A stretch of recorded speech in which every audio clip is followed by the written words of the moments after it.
warahmatullahi wabarakatuh. Perkenalkan, saya Putri Salsabila. Saya Cindy Putri Sari.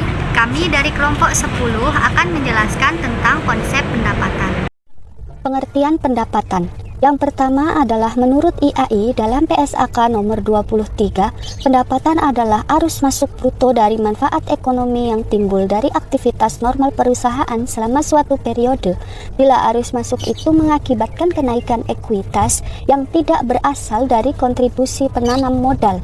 Yang kedua adalah menurut Sofyan Syafri Harahap, pendapatan adalah hasil penjualan barang dan jasa yang dibebankan kepada langganan atau mereka yang menerima. Yang ketiga adalah menurut Eldon Hendriksen, konsep pendapatan merupakan proses arus, yaitu penciptaan barang dan jasa selama jarak waktu tertentu. Definisi-definisi tersebut di atas memperlihatkan bahwa terdapat dua konsep tentang pendapatan, yakni yang pertama adalah konsep pendapatan yang memusatkan pada arus masuk aktiva sebagai hasil dari kegiatan operasi perusahaan. Pendekatan ini menganggap pendapatan sebagai inflow of net asset. Dan yang kedua adalah konsep pendapatan yang memusatkan pada penciptaan barang dan jasa serta penyaluran konsumen atau produsen lainnya. Jadi pendekatan ini menganggap pendapatan sebagai outflow of goods and services. Selanjutnya, karakteristik pendapatan. Terdapat 7 karakteristik pendapatan, yakni yang pertama adalah kenaikan aset, di mana pendapatan dapat dikatakan ada atau timbul ketika telah terjadi transaksi atau peristiwa yang menaikkan aset atau menimbulkan aliran masuk aset. Yang kedua adalah operasi utama berlanjut, di mana pendapatan berasal dari kegiatan normal atau operasional perusahaan, biasanya diperoleh dari hasil penjualan barang atau jasa yang berkaitan dengan kegiatan utama perusahaan. Yang ketiga adalah penurunan kewajiban, di mana pendapatan didefinisikan dari penurunan atau pelunasan suatu kewajiban, di mana suatu perusahaan telah mengalami kenaikan aset sebelumnya, seperti menerima pembayaran di muka dari pelanggan, pengiriman barang, serta pelaksanaan jasa akan mengurangi kewajiban yang menimbulkan pendapatan. Timbulnya pendapatan dari turunnya kewajiban ini dipicu oleh penyesuaian di akhir tahun. Yang keempat adalah suatu entitas, di mana pendapatan didefinisikan sebagai kenaikan aset bukan kenaikan ekuitas bersih, meskipun kenaikan aset itu akhirnya berpengaruh terhadap kenaikan ekuitas bersih. Yang kelima adalah produk perusahaan, di mana pendapatan didefinisikan secara fisik bukan moneter. Aliran aset masuk dari pelanggan fungsinya hanya sebagai pengukur bukan pendapatan, melainkan produk fisik yang dihasilkan dari kegiatan usaha itulah yang merupakan pendapatan. Yang keenam adalah pertukaran, di mana Pacon dan Littleton memasukkan kata pertukaran atau exchange dalam definisinya karena pendapatan akhirnya harus dinyatakan dalam satuan moneter untuk dicatat dalam sistem pembukuan. Satuan moneter yang paling objektif adalah apabila jumlah rupiah tersebut merupakan hasil transaksi maupun pertukaran antar pihak yang independen. Dan yang terakhir adalah berbagai bentuk dan nama, di mana pendapatan adalah konsep yang bersifat generik dan mencakup semua pos dengan berbagai bentuk dan nama apapun. Perusahaan jasa menunjukkan kegiatan atau jenis jasa yang diberikan, seperti halnya pendapatan sewa, pendapatan jasa angkut, pendapatan bunga, dan yang lainnya. Selanjutnya adalah proses pendapatan. 1. Proses pembentukan pendapatan atau earning process adalah suatu konsep tentang terjadinya pendapatan berdasarkan asumsi bahwa semua kegiatan operasi yang diperlukan dalam rangka mencapai hasil akan selalu memberi kontribusi terhadap hasil akhir pendapatan berdasarkan perbandingan biaya yang terjadi sebelum perusahaan tersebut melakukan kegiatan produksi. Contohnya meliputi kegiatan produksi, pemasaran maupun pengumpulan piutang. Yang kedua adalah proses realisasi pendapatan atau realization process, adalah proses pendapatan yang terhimpun atau terbentuk sesudah produk selesai dikerjakan dan terjual atas kontrak penjualan. Proses realisasi pendapatan ini dimulai sejak tahap terakhir kegiatan produksi, yaitu saat barang atau jasa diserahkan kepada pelanggan. Selanjutnya adalah penilaian, pengukuran, pengakuan, dan pengungkapan pendapatan. Penilaian pendapatan. Terdapat 4 dasar dalam penilaian pendapatan, yakni yang pertama adalah biaya historis atau historical cost, di mana aktiva dicatat sebesar pengeluaran kas atau setara kas yang dibayar sebesar nilai wajar dari imbalan yang diberikan untuk memperoleh aktiva tersebut pada saat perolehan. Yang kedua adalah biaya kini atau current cost, di mana aktiva dinilai dalam wujud kas atau setara kas yang seharusnya dibayar bila aktiva yang sama atau setara yang diperoleh sekarang. Yang ketiga adalah nilai realisasi atau penyelesaian, realization or settlement value, di mana aktiva dinyatakan dalam jumlah kas atau setara kas yang sama atau setara aktiva yang sekarang dengan menjual aktiva dalam pelepasan normal atau orderly disposal. Dan yang terakhir adalah nilai sekarang atau present value, di mana aktiva dinyatakan sebesar kas masuk bersih di masa depan yang didiskontokan ke nilai sekarang dari pos yang diharapkan dapat memberi hasil dalam pelaksanaan usaha normal. Selanjutnya adalah pengukuran pendapatan. Berikut ini berbagai macam dasar pengukuran pendapatan, yakni yang pertama adalah cash equivalent, di mana jumlah rupiah kas penghargaan produk yang terjual baru akan menjadi pendapatan yang sepenuhnya setelah produk yang terjual baru akan diproduksi dan penjualan benar-benar terjadi. Yang kedua adalah nilai setara kas, di mana jumlah rupiah kas yang diperkirakan atau diterima atau dibayarkan pada masa mendatang dari hasil penjualan aktiva dalam kegiatan normal perusahaan. Ketiga adalah harga di bawah harga pasar.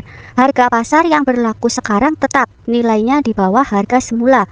Yang keempat adalah harga pasar, di mana harga jual bersih yang diperkirakan dikurangi biaya simpanan, biaya penjualan, dan biaya penyerahan produk.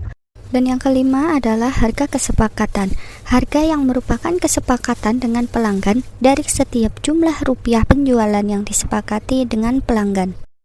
Selanjutnya adalah pengungkapan pendapatan. Menurut PSAK nomor 23 mengenai pengungkapan pendapatan, perusahaan harus mengungkapkan sebagai berikut. 1. Kebijakan akuntansi yang dianut untuk pengakuan pendapatan termasuk metode yang dianut untuk menentukan tingkat penyelesaian transaksi penjualan jasa. Dan yang kedua adalah jumlah setiap kategori signifikan dari pendapatan diakui selama periode tersebut, termasuk pendapatan dari penjualan barang, penjualan jasa, bunga, dividen, dan royalti. Pengakuan pendapatan. Ikatan Akuntan Indonesia dalam PSAK nomor 23 menjelaskan kapan suatu pendapatan diakui sebagai berikut. 1. Pendapatan dari transaksi penjualan produk diakui saat tanggal penjualan, biasanya merupakan tanggal penyerahan produk kepada pelanggan. Yang kedua, pendapatan atas jasa yang diberikan oleh perusahaan jasa diakui saat jasa tersebut telah dilakukan dapat dibuat fakturnya. Yang ketiga, imbalan yang diperoleh atas penggunaan aktiva sumber-sumber ekonomi perusahaan oleh pihak lain seperti pendapatan bunga, royalti, diakui sejalan dengan berlakunya waktu atau pada saat digunakan aktiva yang bersangkutan. 4. Pendapatan dari penjualan aktiva di luar barang dagangan seperti penjualan aktiva tetap atau surat berharga diakui saat tanggal penjualan. Selanjutnya adalah kriteria pengakuan pendapatan. Terdapat 2 kriteria pengakuan pendapatan yang diajukan oleh Financial Accounting Standard Board atau FASB, yakni 1. Telah terrealisasi atau cukup pasti terrealisasi, di mana pendapatan akan diakui apabila telah terjadi transaksi penjualan atau pertukaran antara barang yang dihasilkan perusahaan dengan kas atau klaim untuk menerima kas. Dan yang kedua adalah telah cukup terbentuk, di mana pendapatan dapat diakui apabila kegiatan menghasilkan barang dan jasa telah berjalan dan secara substansial telah selesai untuk dapat menghaki manfaat atau nilai pada pendapatan. Metode pengakuan pendapatan untuk penjualan jasa. Terdapat 4 metode pengakuan pendapatan untuk perusahaan yang kegiatannya sebagian besar dalam penjualan jasa dibandingkan produksi, yaitu yang pertama, metode kinerja khusus. Metode ini digunakan untuk pendapatan jasa yang dihasilkan dengan melakukan aksi tunggal. Yang kedua, metode kinerja profesional, digunakan untuk pendapatan jasa yang dihasilkan oleh lebih dari satu aksi tunggal dan hanya ketika jasa melebihi satu periode akuntansi. Yang ketiga, metode kinerja selesai. Metode ini digunakan untuk mengakui pendapatan jasa, di mana pendapatan jasa dianggap telah dihasilkan setelah tindakan terakhir dilaksanakan. Dan yang terakhir, metode penagihan, digunakan untuk pendapatan jasa ketika ketidakpastian penagihan sangat tinggi. Pendapatan versus untung. IAI atau IASC tidak secara formal membedakan pendapatan dan untung. Pendapatan dan untung dicakupi dalam satu definisi penghasilan. FASB memisahkan pendapatan dan untung sebagai elemen yang berdiri sendiri. Makna yang terkandung dalam definisi untung ialah kenaikan ekuitas bersih, bersifat periferal atau insidental, selainnya dicakupi pendapatan, selain investasi oleh pemilik atau transaksi yang berkaitan dengan pemilik. FASB perlu membedakan pendapatan dan untung karena sumber untung berbeda dengan operasi utama. Adapun karakteristik sumber untung, yang pertama periferal atau insidental. Contohnya seperti penjualan investasi dalam surat berharga, penjualan aset tetap, pelunasan utang obligasi sebelum jatuh tempo. Yang kedua, transfer non-timbal balik. Misalnya hadiah dan donasi bagi organisasi non-profit. Yang ketiga, penahanan aset. Contohnya seperti kenaikan harga sekuritas investasi, kenaikan nilai tukar valuta asing, serta kenaikan karena penahanan sediaan atau holding gains. Yang terakhir, faktor lingkungan. Misalnya, ganti rugi asuransi musibah alam yang melebihi kos aset yang rusak. Pembahasan selanjutnya, konsep homogenitas kos. Seluruh pos biaya yang direpresentasi dengan kos menghasilkan pendapatan sebagai satu kesatuan. Kos komponen atau pos biaya secara individual mempunyai kontribusi dalam menghasilkan pendapatan. Kos mempunyai kedudukan yang sama dalam menghasilkan pendapatan. Implikasi konsep homogenitas kos. Kos berkaitan dengan pendapatan secara proporsional dengan besarnya kos. Urutan pengurangan kos barang terjual, biaya penjualan, dan biaya administratif dalam laporan laba rugi bukan merupakan urutan prioritas. Begitu kos suatu objek biaya terjadi, pendapatan dapat dianggap terbentuk sehingga laba juga terbentuk. Asumsi di balik homogenitas kos. Dianutnya konsep dasar upaya dan capaian atau hasil, setiap usaha secara umum mendatangkan atau menjanjikan laba sehingga orang mau melakukan usaha. Biaya atau expense merupakan upaya yang sengaja dilakukan secara senang hati dengan penuh kesadaran, semangat, dan pengertian, bukan beban yang harus diderita atau ditanggung oleh pendapatan. Oleh karena itu, istilah beban tidak cocok untuk expense. Berikut gambaran konsep pembentukan pendapatan dan konsep realisasi pendapatan. Pada konsep realisasi pendapatan, pendapatan baru terbentuk setelah terjadi kesepakatan atau kontrak dengan pihak independen. Selanjutnya, saat pengakuan pendapatan. Kapan kedua kriteria pengakuan pendapatan dipenuhi? Berikut berbagai gagasan. Yang pertama, saat kontrak penjualan disepakati. Yang kedua, selama proses produksi secara bertahap. Yang ketiga, saat produksi selesai. Yang keempat, saat penjualan. Dan yang terakhir, saat kas terkumpul.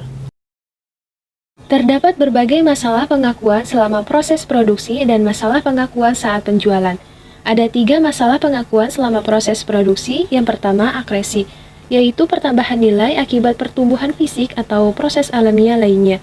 Akresi memenuhi pengertian pendapatan karena aset telah bertambah dan banyaknya tambahan fisik dapat ditentukan secara objektif. Namun kini pendapatan sudah terbentuk tapi belum terrealisasi. Yang kedua, apresiasi, yaitu selisih nilai pasar wajar aset perusahaan dengan kos atau nilai buku aset terdepresiasi. Dibandingkan akresi, apresiasi lebih kurang memenuhi definisi pendapatan karena tidak berkaitan langsung dengan operasi perusahaan, tetapi lebih berkaitan dengan kondisi pasar. Yang ketiga, penghematan kos atau potongan pembelian tidak memenuhi definisi pendapatan karena berkaitan dengan proses pembelian, yakni proses pemerolehan aset di tingkat awal. Maka mengakui pendapatan di tingkat ini sama halnya dengan mengantisipasi pendapatan. Selanjutnya, ada 5 masalah pengakuan saat penjualan. Yang pertama, kembalian dan potongan tunai. Kembalian atau retur untuk suatu periode yang timbul akibat barang rusak atau cacat, dicatat dengan membalik jurnal yang telah dibuat saat penjualan dengan jumlah rupiah pengembalian. Potongan tunai penjualan sama sekali tidak menghalangi pengakuan pendapatan saat penjualan. Masalah yang timbul tidak berkaitan dengan pengakuan pendapatan, melainkan berapa rupiah pendapatan harus dicatat. Yang kedua, hak pengembalian barang. Ketika terjadi penjualan barang disertai hak pembeli untuk mengembalikan barang, bukan berarti karena barang itu rusak atau cacat, melainkan karena adanya perjanjian yang menyatakan bahwa pembeli itu berhak mengembalikan barang dalam periode tertentu. Yang ketiga, kos purna jual. Masalah penyesuaian dalam mengakui pengaruh kegiatan setelah penjualan dan harus dibebankan ke penjualan tersebut menjadi masalah tersulit. Prosedur yang digunakan dalam mengantisipasi kos ini dengan mendebitkan jumlah kos kegiatan dan mengkreditkan jumlah rupiah yang sama dalam akun cadangan melalui penyesuaian akhir tahun. Yang keempat, kerugian piutang. Piutang bukanlah bukti yang efektif untuk merealisasikan pendapatan karena piutang bukan sebagai alat pembayaran sehingga kurang tepat untuk mengukur pendapatan. Masalah kerugian piutang ini dapat dicegah dengan membentuk cadangan kerugian piutang. Terakhir, makna penjualan. Secara teknis, penjualan dikatakan telah terjadi bila produk telah ditransfer ke pembeli. Sebagai penghargaan, penjual mendapatkan kas atau klaim atas kas. Kontrak penjualan yang belum disertai transfer produk serta pengiriman barang tanpa adanya kontrak penjualan tidak dapat disebut sebagai transaksi penjualan. Pengakuan pada saat kas terkumpul. Pendapatan diakui untuk suatu periode sebesar kas yang telah diterima dalam periode tersebut. Pada umumnya barang atau jasa telah dilaksanakan, ada keraguan yang besar akan kolektibilitas piutang. Untuk kontrak jangka panjang, terjadi salah tanding atau mismatch karena biaya tidak harus diukur atas dasar tunai atau basis kas. Penjualan dasar tunai, biasa dasar akrual, konsep homogenitas kos dilanggar. Berikut gambaran pelanggaran konsep homogenitas kos pada pengakuan pendapatan atas dasar kas. Agar tepat tanding, perlu prosedur akuntansi dasar kas yang saksama.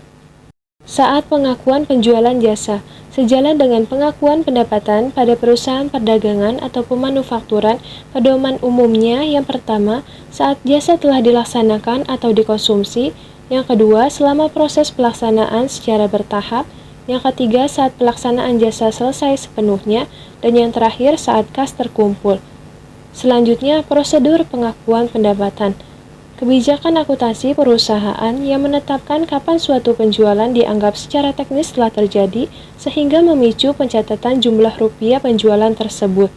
Kebijakan ini biasanya dituangkan dalam buku pedoman akuntansi atau accounting manual.